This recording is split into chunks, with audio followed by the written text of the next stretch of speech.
ganteng sing cakrak-cakrak kok enek elek kok enek ireng bacok ndase musisine yo ngono digolekne sing elek-elek boten nah iki kanca wis kuwi kono melu ben melu ya anu sudah dalu Mbak Elisa harus sangat Mbak sinten Nindita. Oh Mbak Nindita sinden saiki api-api Nindita biyen sering kalau mereka sinten jeneng niki niki kloset bandikan pun kok dandane ning wong dados Pak Iya, beda tepak om, kula laras. eh Laras. Om siapa sih Om, sinten namanya kakak. takoki sapa jenenge kakak Laras, laras.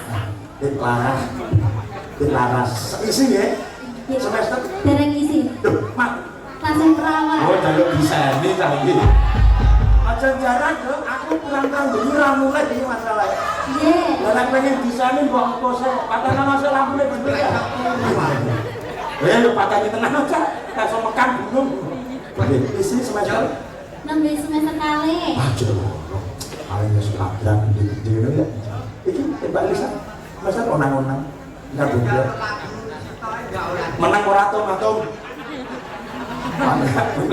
dari kok ini semester Kula semester sekawan. semester sekawan calon sinden ya ngatur napa jeneng langgam mah mboten napa-napa kersane mansane gamerane ben nyambut gawe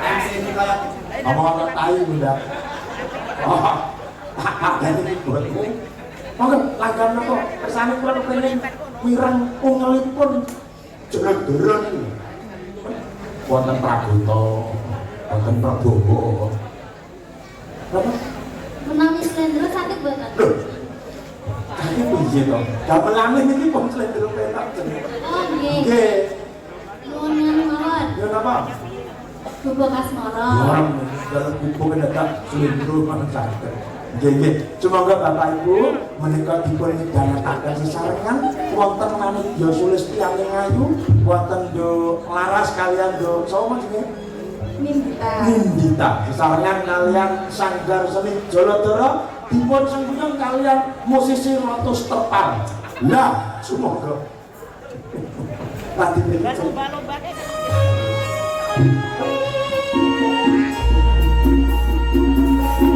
Laras dhewe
sing nabuh kompak sing mirsani yang guyung dan luar biasa. Wis padha wareg kaya ngono. Iki bogi, nek iki bogi. Oh, tak kira bogi. Nek padha iya. Batul tenan. Ya.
Semangat, ning kancane dhewe kudu semangat. Nah, itu masalah ngene kari